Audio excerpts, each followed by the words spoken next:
Jesus veio com a ideia divina da liberdade espiritual.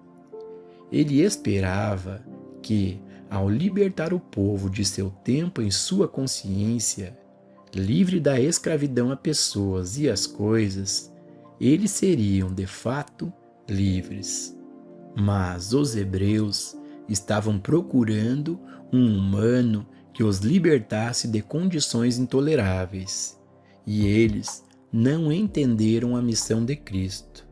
Por esta razão, apenas alguns deles capturaram a visão e se beneficiaram com ela. Hoje, que ninguém cometa o mesmo erro sobre a missão do caminho infinito. Seu propósito é o desdobramento e a revelação do ser espiritual, a manifestação harmoniosa e eterna de Deus, o bem. Ele não tenta mudar, corrigir ou reformar qualquer pessoa. Portanto, nosso trabalho está dentro do nosso próprio ser e consiste em alcançar aquela consciência espiritual na qual não há tentação de aceitar o universo e o ser individual como outro que não seja Deus, aparecendo como universo e aparecendo como ser individual. No sentido comumente aceito da prática metafísica de cura, a saúde é normalmente procurada como oposto ou ausência de doença. Bondade e moralidade como oposto ou ausência de maldade e imoralidade. Mas, neste desdobramento, não tentamos curar o corpo, não tentamos remover doenças ou reformar pecadores. Não buscamos a saúde no que Jesus chamou de este mundo, porque meu reino não é deste mundo. Ou seja, o trabalho do Cristo não está no reino dos conceitos humanos.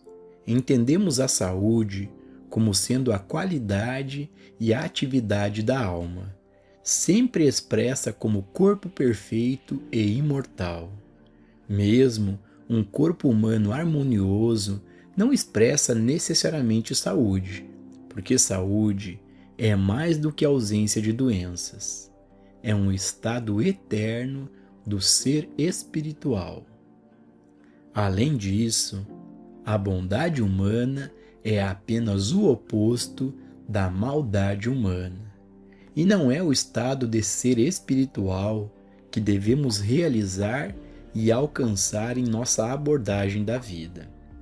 Mesmo que esta mensagem não se preocupe com saúde humana ou doença, riqueza material ou pobreza, bondade pessoal ou maldade, no entanto, a obtenção da consciência de Deus, aparecendo como ser individual, resulta no que parece ao sentido humano como saúde, riqueza e bondade. Estes, entretanto, representam os conceitos finitos dessa harmonia espiritual que, na verdade, está sempre presente.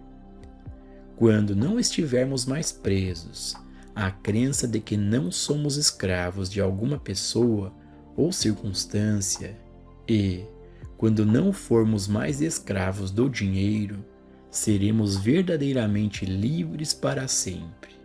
Então, não fará diferença para nós que tipo de sistema político ou econômico existe em nosso mundo. Seremos abundantemente providos de qualquer forma de suprimento que seja necessário sobre a forma particular de governo sobre o qual estivermos vivendo. E, se estivéssemos na prisão, ainda seríamos livres. Seríamos como aquelas pessoas de antigamente que diziam: me prender você não pode, meu corpo você pode colocar na prisão, mas não a mim. A mente ou consciência não pode ser confinada. Não pode ser confinada a uma sala ou a uma cadeira. A mente pode vaguear à vontade e pode ser treinada para se elevar acima do seu sentido corpóreo, como realmente estar neste mundo com a sensação de estar livre do corpo, embora nós não deixemos o corpo. Não é possível deixar nosso corpo, porque nosso corpo e nós somos um.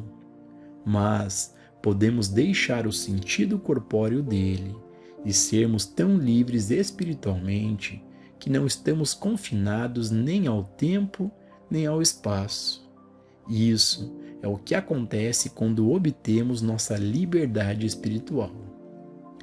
Nessa liberdade espiritual, superamos todo o senso de limitação. Por exemplo, não deixamos de usar dólares, mas não nos preocupamos com eles. Os dólares virão, e mesmo que continuemos a usá-los, não seremos mais limitados ou confinados pelo conceito de que os dólares constituem o suprimento. Enquanto pensarmos em dinheiro como suprimento, não teremos liberdade de suprimento. Mesmo que nossos rendimentos sejam duplicados, não devemos nos congratular por termos feito uma demonstração, se ainda acreditamos que dinheiro é suprimento. Dinheiro não é suprimento. Eu sou suprimento. Consciência é suprimento. Esta essência indefinível chamada espírito, que nós somos, é suprimento, e que é onipresente, onipotente e onisciente. Compreendendo a natureza de Deus. Toda vida espiritual depende de nossa capacidade de conhecer Deus, e, a menos que compreendamos a onipresença e onipotência de Deus, não faremos nenhum progresso nesse trabalho. Ao longo dos anos, muitos nomes foram dados a Deus. Abraão conheceu Deus como amigo. Nas antigas escrituras hindus, que datam de milhares de anos atrás e compreendem algumas das primeiras literaturas dadas ao mundo sobre o assunto de Deus, Deus é referido como mãe e às vezes como pai. O grande místico hindu moderno, Ramakrishna, conheceu Deus como mãe Kali, mas muitas vezes termos como mente, princípio, alma, luz, espírito, amor e outros dos sinônimos bem conhecidos de Deus também serão encontrados nas escrituras hindus. No entanto, como era da natureza dos primitivos hindus, como dos primitivos hebreus, a personalização. Eles se aproximaram de Deus da maneira que eles melhor entendiam, como uma mãe amorosa e, ocasionalmente, como pai. No século XIX, estudiosos do sânscrito traduziram muito dos grandes clássicos hindus para os idiomas alemão e inglês, de modo que, pela primeira vez, o Ocidente teve a oportunidade de se familiarizar com a terminologia hinduísta. O resultado foi que muitos dos seus conceitos de Deus penetraram na literatura do século XIX. O termo pai e mãe, como sinônimo de Deus, ganhou ampla aceitação através de sua incorporação ao ensino da ciência cristã por Mary Baker Eddy. Através do uso deste termo na literatura da ciência cristã, ele foi mais tarde incorporado em muitos outros ensinamentos metafísicos. E assim, Deus tem sido conhecido como mãe, às vezes como pai e também como pai-mãe. Nenhum destes termos se destinava a indicar gênero ou a significar que Deus era homem ou mulher. Ao invés disso, tais termos conotam as qualidades ternas, amorosas e protetoras de uma mãe, e as qualidades severas, legisladoras, protetoras, sustentadoras e mantenedoras de um pai. Portanto, quando Deus vem à sua consciência individual, ele vem de uma maneira tão terna que você ainda pode usar o termo pai ou mãe. Mais e mais pessoas, entretanto, estão começando a pensar em Deus como luz e vida. E, quando Deus é realizado na consciência individual como vida ou como luz, não há nenhum senso de homem ou mulher, apenas um senso de Deus como a vida universal que permeia todas as formas. Deus é a vida que permeia sua forma, a vida que permeia a forma da árvore, do animal e da flor, impessoal, mas ainda assim a vida. Deus é Espírito, e Espírito é a substância e a essência. É a substância e a essência da qual todas as coisas são formadas. Tudo que está na terra e no céu, no ar e na água.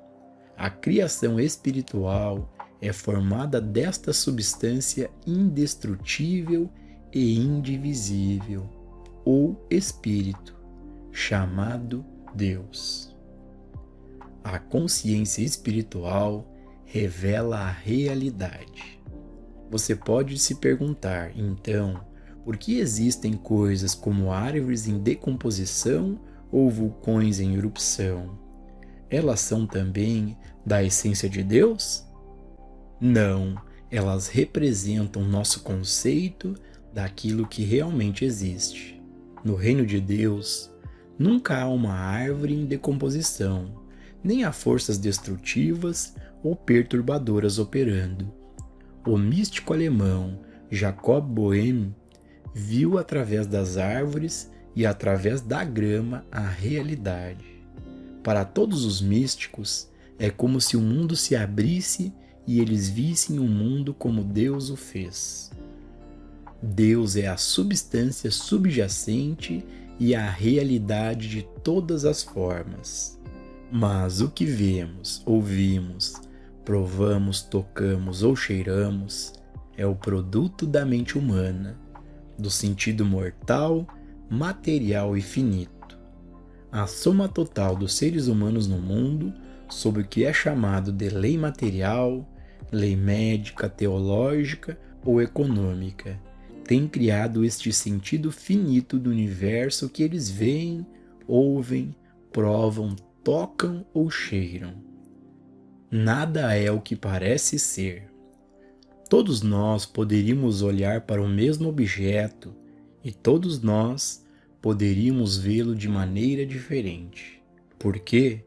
Porque cada um de nós o interpreta à luz da educação, do meio ambiente e do histórico de sua experiência individual. Compreender que o que vemos representa apenas nosso conceito daquilo que realmente existe é importantíssimo, porque, sob este ponto, fazemos ou perdemos nossa consciência curativa. Deus criou tudo o que foi criado, e tudo o que ele criou é bom. Portanto, todo este mundo, seja visto como seres humanos, animais ou plantas, é Deus manifesto. Mas, quando o vemos, não o vemos como é, vemos apenas nosso conceito finito dele. Isso é de vital importância porque é nessa premissa que toda a cura espiritual se baseia. E a falta de reconhecimento deste ponto é responsável por 95% do fracasso na cura espiritual. Muitos metafísicos estão tentando curar o corpo físico, e ele não pode ser curado, porque não há nada que um metafísico possa fazer a um corpo físico. Mas, quando ele muda o seu conceito de corpo, o corpo responde a esse conceito superior. Então o paciente diz: eu fui curado. Ele não foi curado, ele estava perfeito desde o início. O que estava errado não era o corpo, mas seu falso conceito de si mesmo e de seu corpo. Se você conseguir captar essa ideia, pode evitar de cometer o erro fatal de tentar curar alguém ou o corpo de alguém. Quando vejo seu corpo através do sentido espiritual, o vejo como Deus fez. E você declarará que foi curado. A criação de Deus está intacta, é perfeita e harmoniosa. E essa criação perfeita e harmoniosa está bem aqui e agora. Mas isto não pode ser visto com os olhos físicos. Só pode ser discernido através da visão espiritual, do sentido espiritual, através da consciência espiritual ou do que é chamado de Cristo consciência. Não tente reformar a imagem externa. Quando você se depara com roubo, embriaguez ou qualquer forma de degradação, não olhe para ele, mas através dele. Não olhe com os olhos, feche os olhos ou pelo menos desvie. Olhe através do indivíduo, contemplando através de seu sentido espiritual a realidade de seu ser, e você trará o que o mundo chama de cura. Com seu sentido espiritual interior dado por Deus, olhe para o coração de cada homem e veja o Cristo. E ali você encontrará a força de cura mais maravilhosa que existe no mundo. Então, deixe seu sentimento guiá-lo. Tenha uma sensação ou um sentimento do Cristo sentado ali mesmo, no centro do ser individual. E, quando você alcançar esse Cristo, você terá uma cura instantânea. Para trazer a cura de um pecado ou doença, não se preocupe com o ser humano ou o corpo. Fique em silêncio dentro de seu ser. Sinta a presença de Deus, a presença do bem, o sentimento divino ou interior, e assim você não será tentado a pensar em nenhuma pessoa. Não será necessário pensar no nome da pessoa que se dirige a você em busca de ajuda, em sua forma ou em sua doença. A inteligência onisciente sabe, e, portanto, quando você sentir o sentido da alma que o acolhe, você terá testemunhado uma cura, conduzindo uma prática de cura. Na condução de sua prática de cura, tenha cuidado de não repetir presunçosamente declarações da verdade a seus pacientes, para não lhes dar belas situações das Escrituras ou escritos metafísicos, a menos que você mesmo tenha tido alguma medida de consciência dessa verdade.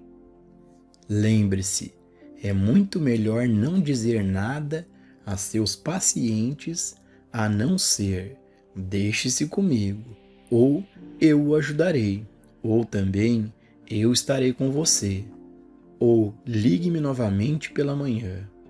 Muito melhor não lhes dar nenhuma declaração da verdade, mas apenas sua garantia de que você, com sua realização da presença de Deus, está conscientemente com eles em oração e realização.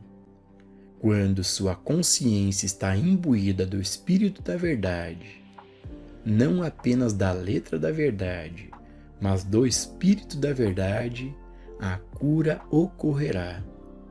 Então, você pode explicar aos seus pacientes qual é a verdade, dando-lhes declarações da verdade que você provou ou demonstrou, e que se tornaram parte de sua consciência. Eles não só ficarão felizes em ouvir essas declarações, mas também sentirão sua verdade. Dar aos seus pacientes ou estudante citações e declarações da verdade das quais você mesmo não tem a consciência, é como dar-lhes uma pedra quando pedem pão. Dê-lhes apenas uma simples declaração, que você demonstrou repetidas vezes e que, portanto, você sabe que é verdadeira.